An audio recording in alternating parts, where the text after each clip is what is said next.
এখন ইবাদত মানে কি? অনেকে মনে করে ইবাদত মানে শুধু নামাজ পড়া, ইবাদত মানে রোজা করা, ইবাদত মানে যাকাত দেওয়া, ইবাদত মানে হজ করতে যাওয়া, ইবাদত মানে কোরআন শরীফ পড়া। ইবাদত শব্দের অর্থ হলো আল্লাহর হুকুম মতো, নবীর সুন্নাত মতো জীবন যাপন করার নাম হলো ইবাদত। যে চাষ করছে সে কি করছে? ইবাদত করছে। যিনি পড়াশোনা করছেন তিনি কি করছেন? ইবাদত করছেন। যিনি ব্যবসা করছেন তিনি কি করছেন? ইবাদত করছেন। যিনি দান করছেন তিনি কি করছেন? ইবাদত করছেন। তবে ব্যবসা বাণিজ্য, চাকরি বাকরি, বিবাহ, লেনদেন, রাজনীতি, অর্থনীতি যা কিছু আমরা করি, এই কাজগুলি যদি আল্লাহর খুশির জন্য হয় আর নবীর তরিকার জন্য যদি হয়, এটা প্রত্যেকটি ব্যবসা, প্রত্যেকটি চাকরি, প্রত্যেকটি টাইম, প্রত্যেকটি সময় এগুলো ইবাদত হিসাবেই আল্লাহ কবুল করে নেবেন। সুবহানাল্লাহ বলেন। আর কেউ যদি আল্লাহর ইবাদত করে, আল্লাহ ছাড়া অন্য কারোর ইবাদত যদি কেউ না করে, আর আল্লাহর সঙ্গে যদি কেউ শিরক না করে, আল্লাহ পাক বলছেন কিয়ামতের দিন আমি আল্লাহ তার সঙ্গে দেখা করব। সুবহানাল্লাহ বলেন। ফামান কানা ইয়ারজু লিকা রাব্বিহি ফালইয়ামাল আমালান সালিহা ওয়ালা ইশরিক বিইবাদাতি রাব্বিহি আহাদা। সূরা কাহাফ 16 নম্বর পারা 4 নম্বর পৃষ্ঠা 1 নম্বর লাইন 110 নম্বর আয়াত। আল্লাহ বলছেন কেউ যদি আমার সঙ্গে দেখা করতে চায়, কি আমাদের ইচ্ছা আছে আল্লাহর সঙ্গে দেখা করার? তবে দুনিয়াতে সম্ভব নয়। দুনিয়াতে আল্লাহকে দেখা যায় না। একজন নবী বলেছিলেন, কোন নবী বলুন তো ভাই? মুসা নবী। কি বলেছিলেন? আল্লাহ তুমি একটু দেখলে ভালো হতো না? একটু দেখতে মন চাইছে। কি ভাই? যাকে আমরা সাহায্য চাই, যার কাছে সেজদা দিই, যার কাছে মাথা নিচু করি, যার কাছে আমরা প্রার্থনা করি, যার জন্য দান করি, যার জন্য আমরা নামাজ পড়ি, যার উদ্দেশ্য কোরআন পড়ি, যার উদ্দেশ্য হজ করি, তার দেখতে মন চাই কি চাই না? হ্যাঁ। মুসা নবী বলছে আল্লাহ রব্বি আরিনি, আল্লাহ আপনার একটু দেখতে চাই। আল্লাহ বলছে লান, কখনো আমাকে দেখতে পাবে না। তবে দেখার জন্য তুমি যদি চেষ্টা করো, একবার তুর পাহাড়ে চলে এসো। ডেকে নিলেন, সবাই জানেন। ডেকে নেওয়ার পরে আল্লাহ রাব্বুল আমিন নূরের একটু ঝলক দেখিয়ে দিলেন। কয়েক সেকেন্ডের মধ্যে মুসা নবী তিনি বেহুশ হয়ে গেলেন। সুবহানাল্লাহ, সুবহানাল্লাহ। আর আমাদের নবীকে আল্লাহ রাব্বুল আমিন ডেকে নিলেন কোথায়? আরশে আজিমে ডেকে নিয়ে বলছে হাবিব, আমি তোমার সঙ্গে পার্সোনালি, আমার সঙ্গে তোমার কিছু কথা আছে, তুমি চলে এসো আমার কাছে। আল্লাহ রাব্বুল আমিন হাবিবকে ডেকে নিয়ে কিভাবে দেশ চালাতে হয়, কিভাবে সমাজ চালাতে হয়, কিভাবে রাষ্ট্র চালাতে হয়, কিভাবে মানুষদেরকে জাহান্নাম থেকে বাঁচানোর রাস্তা বলে দিতে হয়, আল্লাহ রাব্বুল আমিন মিরাজের রাতে নবীকে ডেকে নিয়ে সব কিছু ডিটেইলস আলোচনা করে সব বুঝিয়ে দিলেন। বলুন সুবহানাল্লাহ। তিনি হচ্ছে আল্লাহ। তাহলে ইবাদত, আল্লাহর সঙ্গে যদি কেউ দেখা করতে যায় জান্নাতে, দুটি কাজ। কটা? দুটি। কি কি?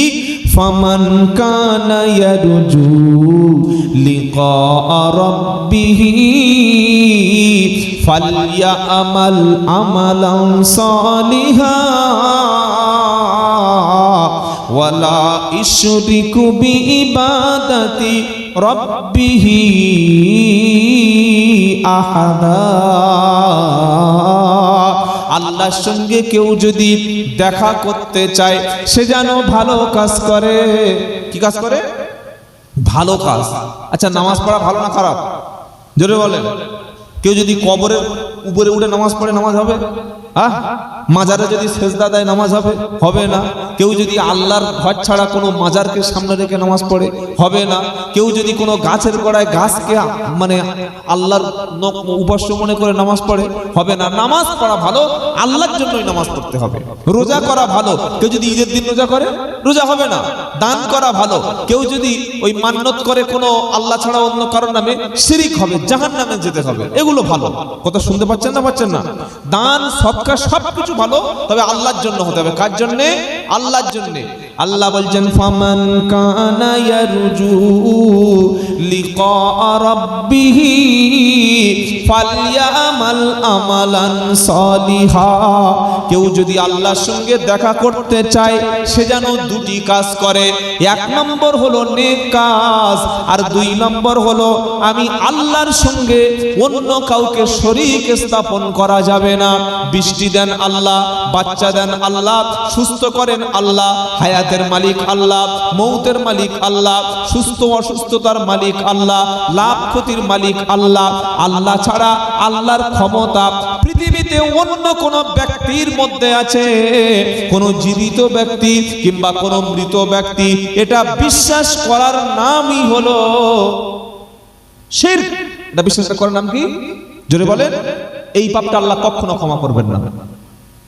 আপনি একটা ওষুধ নিলেন, ওষুধটা খেলেন আর বললেন যে ওষুধটা খেয়েই আমি বেঁচে আছি, ওষুধটাই আমাকে বাঁচিয়েছে।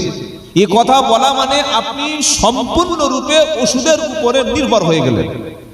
একই ওষুধ খেয়ে মানুষ বেঁচে যাচ্ছে, আবার একই ওষুধ খেয়ে মানুষ যায় না। হ্যাঁ, ডাক্তার ভালো, heart specialist, gynaecologist doctor, heart specialist doctor একই রোগের অপারেশন করে হার্টের রিং পুড়িয়ে বেঁচে আছে, আবার একই রোগের অপারেশন করার পরেই ওটিতে মারা যাচ্ছে। তাহলে কি ডাক্তার বাঁচাতে পারে বলে মনে হয়? অনেক লোক বলে ডক্টর ইজ সেকেন্ড গড, ডাক্তারকে বলে দ্বিতীয় ভগবান। না, মিথ্যা কথা।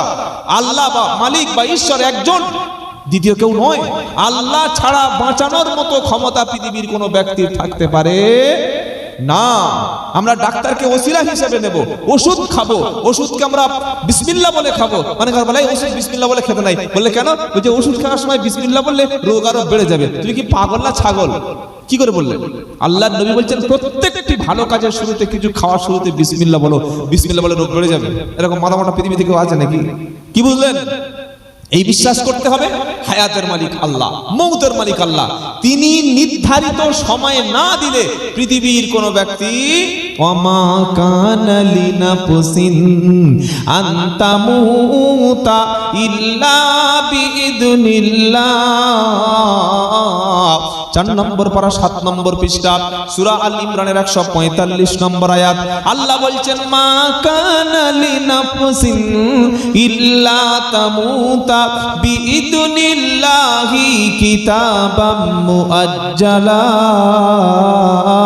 আল্লাহ পাকের নির্ধারিত হুকুম ছাড়া, নির্দেশ ছাড়া পৃথিবীতে কোন প্রাণী কখনো মরণ বরণ। আমার ছেলেটা যদি বাইকটা নিয়ে যদি টাকিতে না যেত মরতো না, বলে না? হ্যাঁ, আমার জামাইটা যদি আজকের বাড়ি থাকতো মনে হয় দুর্ঘটনা হতো না। এই কথাটা বললে ইমানের খাতরা এসে যাবে। মৃত্যু দুনিয়াতে সিদ্ধান্ত হয় না ভাই, মৃত্যু সিদ্ধান্ত কোথায় হয়? জোরে বলেন। আরশ মহল্লায়। সেজন্য পৃথিবীর কোন মুফতি, কোন মাওলানা, কোন পীর সাহেব, কোন হাজী সাহেব, কোন কাজী সাহেবের ক্ষমতা নাই যে কারোর মৃত্যুকে তিনি রদ করতে পারেন। একজন ইমানদার আল্লাহর উপরে সম্পূর্ণরূপে 100% আস্থা এবং ভরসা রাখতে হবে, তার নাম হচ্ছে ইমানদার। তার নাম কি জোরে বলেন? ইমানদার। তাহলে আমরা যদি আল্লাহর সঙ্গে সাক্ষাৎ করতে চাই, যে কাজটা আমাদের করতে হবে সেটা কি? আল্লাহর খুশির জন্য আমরা কাজ করব। বলুন সুবহানাল্লাহ, বলি ইনশাআল্লাহ। আর 2 নম্বর, আল্লাহর সঙ্গে আর শিরিক করা যাবে না। আপনি মদ খেয়েছেন সারা জীবন, না, মদ খোরের আল্লাহ ক্ষমা করতে পারেন। আপনি সারা জীবন জেনা করেছেন, জেনা ক্ষমা করতে পারেন। আপনি সারা জীবন সুদ খেয়েছেন, তওবা করলে আল্লাহ ক্ষমা করে দিতে পারেন। আপনি 100 মানুষও মার্ডার করেছেন, হাদিস আছে না ভাই, যে 99টা মার্ডার করে একটা লোক জান্নাতে গেছে? কি অশোনেন নাই? 100 খুন করে জান্নাতে গেছে, আছে। এমন কি আপনি যদি পৃথিবীর নিকৃষ্ট অপরাধ, যেটা আইয়ামে জাহেলিয়াতে হতো, নিজের বাচ্চা সন্তানকে, নারীকে হত্যা করে দেওয়া, তারপরেও যদি আল্লাহ ইচ্ছা করে ক্ষমা করে দিতে পারে। কিন্তু একটাই অপরাধ পৃথিবীতে কখনো ক্ষমা হয়, সে অপরাধটা কি জানা আছে? পারা নাম্বার 21, সূরার নাম লুকমান। আল্লাহ বলছেন ইন্নাশ শিরকা লাযুলমুন আযীম। তুমি আল্লাহর সঙ্গে যদি শিরিক করো, এটা হচ্ছে আল্লাহর উপরে মস্ত বড় অপরাধ, জুলম। আল্লাহর উপরে তুমি জুলুম করছো। তাই আমরা হাক্কানি ওলি হাক্কানি পীর তাদের সোহবতে যাব, তাদের কাছে গিয়ে দ্বীন শিখব, ইসলাম শিখব, নফসের তাজকিয়া করব, তাদের কাছে বসে কোরআন শিখব, আমরা তাদের কাছ থেকে নবীর সুন্নাত শিখব। কিন্তু কোন হাক্কানি ওলি কিংবা পীরকে তিনি আমার জন্য তার কবরে গিয়ে সিজদা করা, তার কাছে মাথা নিচু করা, এইগুলো আমাদের আহলে সুন্নাতুল জামাতের আকীদা অনুযায়ী এগুলো সম্পূর্ণ হারাম, নাজায়েজ। কথা মনে থাকবে ইনশাআল্লাহ। তাই আল্লাহ রাব্বুল আলামিন পরিষ্কার বলে দিচ্ছেন, শোনো, তোমরা যদি আমার সঙ্গে সাক্ষাৎ করতে চাও দুটো কাজ করো, ভালো ভালো কাজ, নেক কাজ, আর আমার সঙ্গে কারো শিরিক করা যাবে না। এটা করলেই কিয়ামতের দিন আমি আল্লাহ রাব্বুল আলামিন তোমাদের সঙ্গে সাক্ষাৎ করব। বলবো সুবহানাল্লাহ। তো চলুন আজকে আমরা আলোচনা শুরু করি। বিশ্ব নবীর জীবনীর উপরে আমরা কথা শুনবো ইনশাআল্লাহ। বলেন ইনশাআল্লাহ। আল্লাহর নবীর জীবনী এবং আদর্শ কোনো গোপন বিষয় নয়। আমাদের জীবনে এমন অনেক বিষয় আছে, সাবজেক্ট আছে, যেটা আমার ভিতরের খবর, আমার মানে ইন্টারনাল ম্যাটারটা, আমার সিক্রেট বিষয়টা যদি পাড়ার লোক জেনে যায়, গ্রামের লোক জেনে যায়, আমার বদনাম হবে, আমার বাঁচা যাবে না। এরকম আমাদের কম বেশি দুর্বলতা আছে না নাই? বলছেন না কেন? ইমাম সাহেব, মুফতি সাহেব, হাজী সাহেব, গাজী সাহেব সবার কম বেশি দুর্বলতা আছে। কিন্তু আল্লাহর নবী সাল্লাল্লাহু আলাইহি ওয়াসাল্লাম এত মহান, এত চরিত্র, আল্লাহর নবীর কোনো এমন গোপন বিষয় নাই যে বিষয় সাহাবারা জানতেন না, স্ত্রীরা জানতেন না। নবীর রাতের বিষয়, দিনের বিষয়, ভোরের বিষয়, স্বামী স্ত্রীর বিষয়, সংসারের বিষয়, রাজনীতির বিষয়, ব্যবসা বাণিজ্যের বিষয়, প্রত্যেকটা বিষয় হাদিসের মধ্যে সাহাবায়ে কেরাম, নবীর স্ত্রীরা একটা একটা করে সব লিখে রেখেছেন। জোরে বলুন সুবহানাল্লাহ। তিনি ভুল, তিনি দোষ, ত্রুটি, অপরাধ, গুনাহ, পাপ, এর থেকে আল্লাহ রাব্বুল আলামিন তাকে মুক্ত করেছেন। সুবহানাল্লাহ বলবেন না?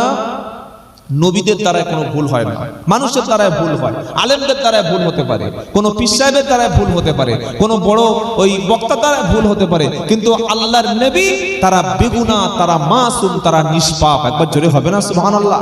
আর বেগুনাহ, মাসুম, নিষ্পাপদের মধ্যে সবচাইতে বড় মাসুম, বেগুনাহ, নিষ্পাপকে মুহাম্মদ মুস্তাফা সাল্লাল্লাহু আলাইহি ওয়াসাল্লাম। আল্লাহ তার নবী সার্টিফিকেট দিচ্ছেন, কি বলছেন? পারা নাম্বার 29, সূরার নাম কলাম, কোরআন শোনাচ্ছে, নুন ওয়াল কলামি ওয়া মা ইয়াসতুরুন মা আতা বিনি'মাতি রাব্বিকা বিমাজনুন। সূরার নাম কলাম, কলমের নাম একটা সূরা দিয়েছেন। এই সূরার 4 নম্বর আয়াতে আল্লাহ বলছেন, ওয়া ইন্নাকা লা আলা খুলুকিন আযীম। ও নবী, তুমি মহান চরিত্রের উপরে প্রতিষ্ঠিত আছো। একবার সুবহানাল্লাহ বলেন। কিছু কিছু মুসলমান, আপনি রাজনীতি করুন, আপনি তৃণমূল, সিপিএম, বিজেপি, আইএসএফ, যা খুশি 14টা দল করুন, আমার আপত্তি নাই, কিন্তু আপনি রাজনীতি করতে গিয়ে একজন মুনাফিক নেতা, একজন মিথ্যাবাদী নেতা, একজন সুদখোর নেতা, একজন ঘুষখোর নেতা, একজন কাটমানিখোর নেতা, একজন পরের উপরে জুলুম করা নেতা, তার সম্পর্কে কি বলছেন? আমার নেতার চরিত্র, জোরে বলেন, ফুলের মতো পবিত্র। এটা বলছেন না? বলছেন না? এই কথাটা যার সম্পর্কে বলছেন, আপনি কি ইনসিওর যে সেই ব্যক্তি জীবনে কোনোদিন বিড়ি খায়নি, গাঁজা খায়নি, মদ খায়নি, মিথ্যা বলেনি, চিটিংবাজি করেনি, কাপড় লুঙ্গির উপরে তোলেনি, দাঁড়িয়ে পেশাব করেনি, মানুষকে কষ্ট দেয়নি, গরিবের হক নষ্ট করেনি, মানুষের টাকা আত্মসাৎ করেনি, মানুষের উপর জুলুম করেনি, ভোট চুরি করেনি, মানুষের উপরে অন্যায় করে কাউকে মিথ্যাভাবে জেলে ঢোকায়নি? এটা কোন ব্যক্তির সম্পর্কে আপনি বলতে পারবেন? সে গান্ধীবাদী হোক, যে কোনো বাদী হোক, দিদি হোক, দাদা হোক, যাই হোক না কেন, আপনি যার পিছনে তাকবীর দিচ্ছেন, আমার নেতার চরিত্র ফুলের মতো পবিত্র, দুদিন পরে দেখতে পাওয়া গেল সিবিআই নিয়ে তাকে তিহার জেলে ভরে রেখেছে। কি ভাই শুনছেন? হ্যাঁ, দুদিন পরে দেখছেন সে কেলেঙ্কারিতে জেল খাটছে। কিন্তু বিশ্ব নবী মুহাম্মদ মুস্তাফা সাল্লাল্লাহু আলাইহি ওয়াসাল্লাম, নেতা কাকে বলে? আমরা যখন নামাজ পড়ি ভাই, নামাজের মধ্যে নবীর উপরে কি দোয়া পড়ি? আত্তাহিয়াতু লিল্লাহি ওয়াস সালাওয়াতু ওয়াত তাইয়্যিবাতু ওয়াস সালামু আলাইকা আইয়ুহান নাবিয়্যু ওয়া রাহমাতুল্লাহি ওয়া বারাকাতুহু ওয়াস সালামু আলাইনা ওয়া আলা ইবাদিল ইবাদিল্লাহিস সালিহিন আশহাদু আল্লা ইলাহা ইল্লাল্লাহু ওয়া আশহাদু আন্না মুহাম্মাদান আবদুহু ওয়া রাসূলুহু। এরপরে দরুদ শরীফ আল্লাহুম্মা সাল্লি আলা মুহাম্মাদি ওয়া আলা আলি মুহাম্মাদ কামা সাল্লাইতা আলা ইব্রাহিম। নবীর উপরে দরুদ পড়া হলো। আবার জলসার মজলিসে বসে আল্লাহুম্মা সাল্লি আলা সাইয়্যিদিনা, এই সাইয়্যিদিনা মানে হলো তিনি আমাদের নেতা। আমাদের নেতাকে বলুন বলুন, এখানে লজ্জার কি আছে? আমাদের নেতাকে মুহাম্মদ মুস্তাফা সাল্লাল্লাহু আলাইহি ওয়াসাল্লাম। মুহাম্মদ মুস্তাফা সাল্লাল্লাহু আলাইহি ওয়াসাল্লামকে নেতা মন থেকে যারা মানতে পারে না, ওরা হলো মুনাফিক। ওরাই মুনাফিক। মুখে কলেমা পড়েছি, বিশ্বাস করে, কিন্তু আল্লাহর রাসূলের নেতৃত্ব মানতে পারে না, নবীর চরিত্র মানতে চায় না, নবীর আখলাক মানতে চায় না, নবীর আদর্শ মানতে চায় না। মদের লাইসেন্স দিচ্ছে যারা, গাঁজার লাইসেন্স দিচ্ছে যারা, তাদের সম্পর্কে বলছে আমার নেতার চরিত্র ফুলের মতো পবিত্র। ছি ছি ছি, এই কথাটা বললেন কিভাবে? এই কথাটা বলে তার পক্ষে আপনি মিছিলে হাঁটলেন কি করে? মুসলমান, লজ্জা লাগলো না? একমাত্র আল্লাহর নবী সম্পর্কে বলা যায় আমার নবীর চরিত্র ফুলের মতো পবিত্র। এটা আমি মুসলিম বলে বলছি না। আমার নাম আব্দুল্লাহ জুবাইর না হয়ে যদি আমার নাম রমেশ হতো, আমার নাম দিনেশ হতো, আমার নাম অনুব্রত হতো, আমার নাম যদি অন্য কিছু একজন হিন্দু হতাম, খ্রিস্টান হতাম, তাহলে আমি মুহাম্মাদের নামে গুণগান করতাম না। কিন্তু আরবের মানুষ যারা মক্কার কুরাইশ, যারা ইসলাম গ্রহণ করেনি, যারা নবীর জানের দুশমন ছিল, নবীর প্রাণের দুশমন ছিল, তারা নবী সম্পর্কে কি বলতো? রাস্তা থেকে চলে গেলে তারা বলতেন ওই ওই ওই দেখো দেখো আল আমিন যাচ্ছে, ওই দেখো ওই দেখো ওই দেখো আস সাদিক যাচ্ছে, বিশ্বাসী যাচ্ছে, সত্যবাদী যাচ্ছে। একবার জোরে বলুন না সুবহানাল্লাহ। তারা তো কোনোদিন বলে নাই। মক্কার কুরাইশরা নবীকে গালাগালি করতো, নবীকে প্রাণের শত্রু ছিল, কিন্তু নবী আত্মসাৎ করেছে, নবীর ক্যারেক্টার খারাপ ছিল, নবী বিভিন্ন দোষ করতেন। এই রকম কোন কথা মক্কার জীবনে নবীর ঘোর শত্রু বলতে পারে নাই। কেন পারে নাই? ওই যে আল্লাহ শোনাচ্ছে ওয়া ইন্নাকা লাআলা খুলুকিন আযীম, ও আমার নবী তুমি মহান চরিত্রের উপরে প্রতিষ্ঠিত আছেন। যারা বলুন সুবহানাল্লাহ। চরিত্র কাকে বলে? কার নাম চরিত্র? 25 বছরের যুবক বিয়ে করবে। আমাদের সমাজে 25 বছরের যুবক যখন বিয়ে করবে, কত বছরের মেয়ে হলে ঠিক হবে? আচ্ছা, আপনারা বিয়ে করেননি মনে হচ্ছে নাকি? হ্যাঁ, 25 বছরের ছেলে দেখতে সুন্দর, খুব সুন্দর। 18, 19, 20 হলে তো খুব ভালো হয়। হ্যাঁ না না বলেন?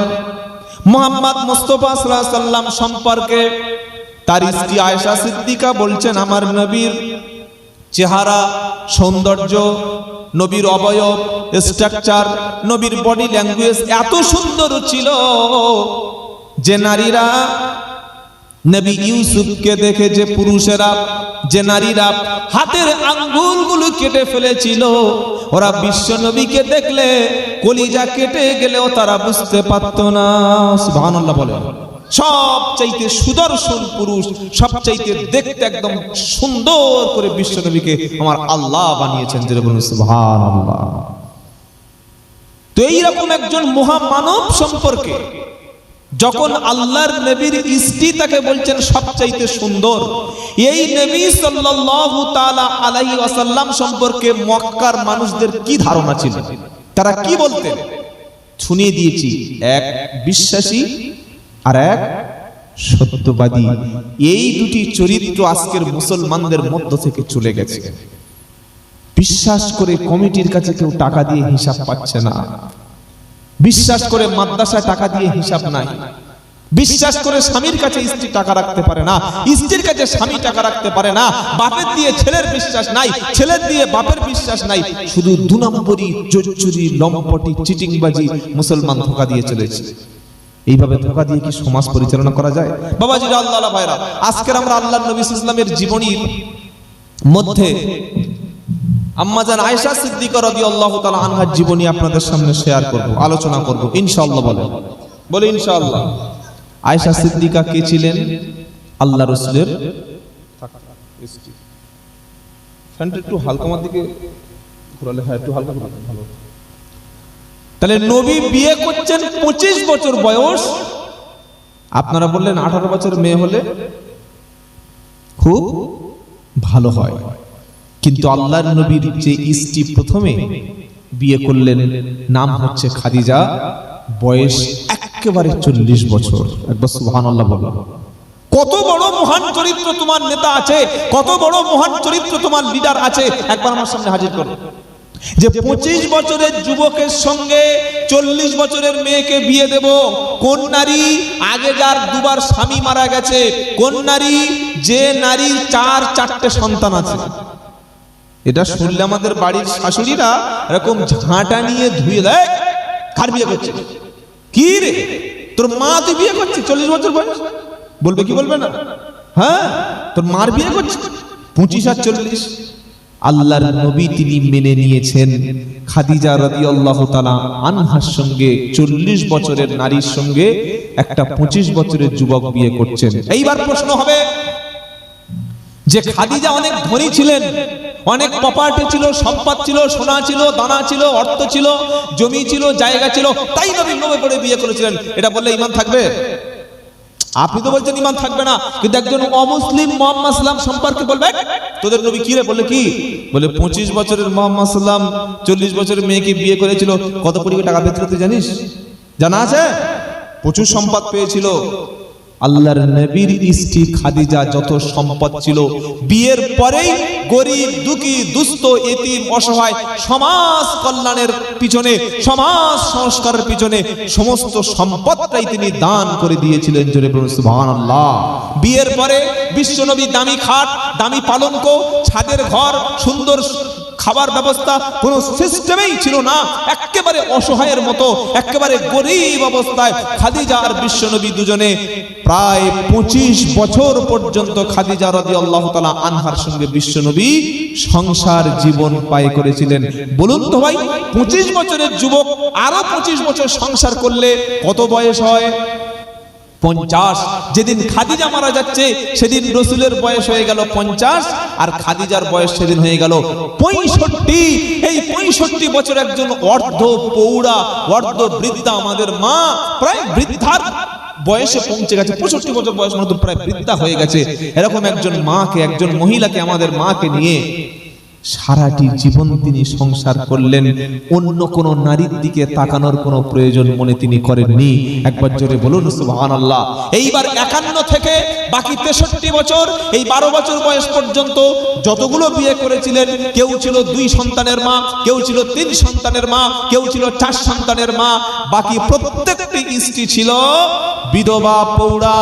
এক্সেপশনকে ব্যতিক্রম হচ্ছে রাসূলের সবচাইতে কুমারী স্ত্রী একজন ছিলেন, নাম হলো আম্মা জান আয়েশা সিদ্দিকা রাদিয়াল্লাহু তাআলা আনহা। আয়েশা সিদ্দিকা সম্পর্কে নবীজি বলেছেন, আয়েশা ফাআনতি জাওজাতি ফিদ দুনিয়া ওয়াল আখিরা, তুমি আমার দুনিয়া এবং আখিরাতের স্ত্রী। জোরে বলুন সুবহানাল্লাহ।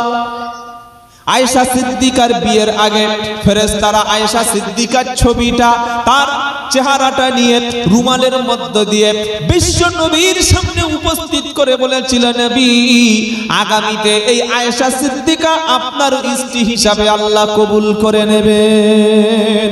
সুবহানাল্লাহ পড়ে। 3 নম্বর হলো আয়েশা সিদ্দিকা, 3 নম্বর কোয়ালিটি হলো তিনি ছিলেন এমন একজন মহিলা যে মহিলার মধ্যে কোরআনের হাফেজা ছিলেন। 30 পারা কোরআন আল্লাহর নবীর স্ত্রী আম্মা জান আয়েশা সিদ্দিকা সম্পূর্ণ মুখস্থ করে নিয়েছিলেন। খুব ইন্টেলিজেন্ট ছিলেন, খুব মেরিটোরিয়াস ছিলেন, এতটা ব্রিলিয়ান্ট মানে তার ব্রেন ছিল আয়েশা সিদ্দিকার। একবার যেটা শুনতেন সেটাই তিনি মুখস্থ করে নিতেন। একবার সুবহানাল্লাহ বলবেন না? তিনি কোরআনের হাফেজা। 4 নম্বর হলো আম্মা জান আয়েশা সিদ্দিকা রাদিয়াল্লাহু তাআলা আনহা, তিনি বিশ্ববিখ্যাত একজন আলিমা ছিলেন, এত জ্ঞানের অধিকারী ছিলেন।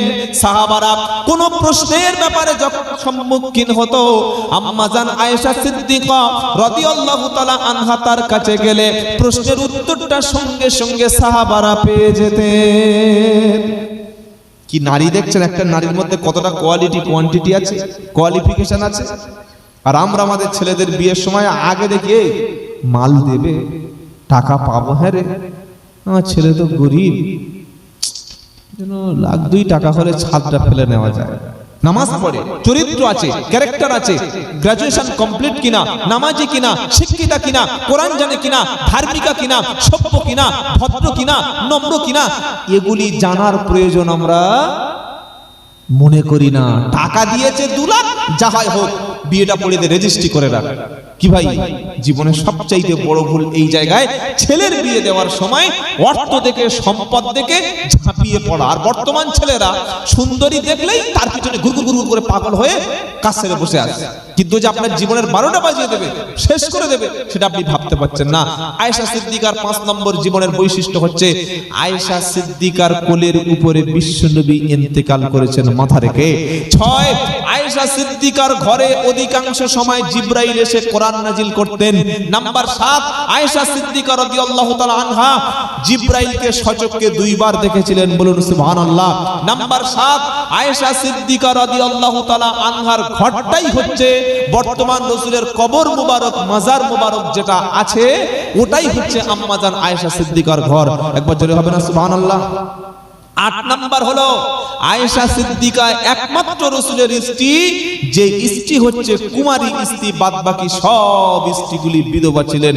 নাম্বার 9, আম্মা জান আয়েশা সিদ্দিকা রাদিয়াল্লাহু তাআলা আনহা যুদ্ধের ময়দানে গিয়ে তিনি নেতৃত্ব দিয়েছিলেন, বলুন সুবহানাল্লাহ। নাম্বার 10, আয়েশা সিদ্দিকার জন্য তায়াম্মুমের আয়াত আল্লাহ রাব্বুল আলামিন নাজিল করে দিয়েছিলেন। একবার জোরে হবে না সুবহানাল্লাহ। কত বড় চরিত্রবতী, কত বড় সৌভাগ্যশীল স্ত্রী আল্লাহর নবী পেয়েছিলেন। তো এই আয়েশা সিদ্দিকার সম্পর্কে কোরআন শরীফে একটা সূরা আছে যার নাম হচ্ছে নূর। কি বললাম? নূর। 18 পারায় 5 নম্বর পৃষ্ঠার এই আয়াতটি আছে, সূরার অংশ। তো আয়েশা সিদ্দিকার ক্যারেক্টার, চরিত্র সম্পর্কে মদিনার কিছু মানুষ, মুনাফিক এবং কিছু মুসলমান আয়েশা সিদ্দিকার ক্যারেক্টার নিয়ে প্রশ্ন তুলেছিলেন, চরিত্র নিয়ে দুর্নাম বদনাম করেছিলেন। আর আয়েশা সিদ্দিকার চরিত্রের সার্টিফিকেট স্বরূপ আল্লাহ কোরআনুল কারীমের মধ্যে 10টি আয়াত আয়েশার পক্ষেই নাজিল করে দিয়েছে। সুবহানাল্লাহ। এখন থাক, কাল সকালে ঘুম থেকে উঠে বলবে নাকি, জোরে হবে না সুবহানাল্লাহ। কার সম্পর্কে কোরআন নাজিল হচ্ছে? আয়েশা সিদ্দিকা। তাহলে ঘটনাটা কি? এটা হচ্ছে সূরা নূরের তাফসিরে আছে। বিশ্ব নবী মুহাম্মদ মুস্তাফা সাল্লাল্লাহু তাআলা আলাইহি ওয়াসাল্লাম তিনি যখন কোনো সফরে যেতেন, বাইরে যেতেন, কোন জায়গায় বেড়াতে যেতেন, কোন যুদ্ধের কারণে যেতেন, কোন কারণে যেতেন, একজন করে স্ত্রী সঙ্গে নিয়ে যেতেন। আপনি যদি পৃথিবী ভ্রমণ করেন, পাপ নাই? পাপ আছে? কি বুঝলেন? সিরু ফিল আরদি ফানদুরু কাইফা কানা আকিবাতুল মুকাদ্দিবিন। নারায়ে তাকবীর। আচ্ছা, আল্লাহু আকবার বললে আপনাদের কি মানে সব মুন্ডু কেটে নেওয়া হবে নাকি? হ্যাঁ, এটা বলতে ভয় কি আছে? আল্লাহর নাম নেবেন না? নারায়ে তাকবীর, তাকবীর, তাকবীর। আল্লাহ শোনাচ্ছে, কি বলছে? সিরু ফিল আরদি ফানদুরু কাইফা কানা আকিবাতুল মুকাদ্দিবিন। আল্লাহ বলছেন পৃথিবীটা ভ্রমণ করো। আমরা তো এই বছরে একবার খুব মনে হলো দীঘা, আর একটু বুড়ো বয়সে বউ নিয়ে আজমির, আর টাকা থাকলে মরার আগে ওমরা। এটাই তো আল্লাহ কি বলছেন? সিরু ফিল আরদি ফানদুরু কাইফা কানা আকিবাতুল মুকাদ্দিবিন। আমার পৃথিবীটা তুমি ভ্রমণ করে দেখো, ফেরাউনের রাজপ্রাসাদ দেখো, মিশরের কায়রোয় চলে যাও, তার লাশটা দেখে শিক্ষা গ্রহণ করতে পারবে। নবী ইউসুফ আলাইহিস সালামকে যে কুয়ায় ফেলে দেয়া হয়েছিল, ওখানে গিয়ে দাঁড়ালে তার ভাইদের শত্রুতা সম্পর্কে তুমি জানতে পেরে যাবে। ইব্রাহিম আলাইহিস সালামকে যে আগুনে পোড়ানো হয়েছিল, ওখানে গেলে নবী ইব্রাহিম আলাইহিস সালামের ঈমানের পরীক্ষাটা কেমন ছিল এটা তুমি জানতে পেরে যাবে। তুমি যদি মিশরে চলে যাও, তুর পর্বতে যদি চলে যাও, মুসা নবী আল্লাহর সঙ্গে যেখানে কথা বলতেন ওই জায়গাটা তুমি দেখতে পেয়ে যাবে। তুমি যদি দিল্লিতে চলে যাও লালকেল্লা, দিল্লিতে যদি জুমা মসজিদে চলে যাও মুঘল বাদশাদের স্থাপত্য সম্পর্কে দেখতে পাবে। তাজমহলে চলে গেলে মমতাজের ভালোবাসা শাহজাহানের সঙ্গে কত ছিল এটা তুমি বুঝতে পেরে যাবে। মুর্শিদাবাদে চলে গেলে যে সমস্ত বাদশারা, যে সমস্ত আমাদের এই সমস্ত মুর্শিদাবাদের নবাবরা তারা কি করে গেছে সেগুলি তুমি সব দেখতে পেয়ে যাবে। তুমি যদি ঢাকায় চলে যাও মসজিদ দেখতে পাবে, মদিনায় চলে গেলে সাহাবাদের কবর তুমি দেখতে পাবে, রাসূলের মাজার জিয়ারত করতে পারবে, বিশ্ব নবীর মসজিদ তুমি দেখতে পারবে, আবু আইয়ুব আনসারীর খেজুরের বাগান দেখতে পারবে, আসহাবে সুফার মদিনার মসজিদের সামনে যেখানে সাহাবারা কোরআন শিখতো সেই জায়গাটা তুমি দেখতে পাবে।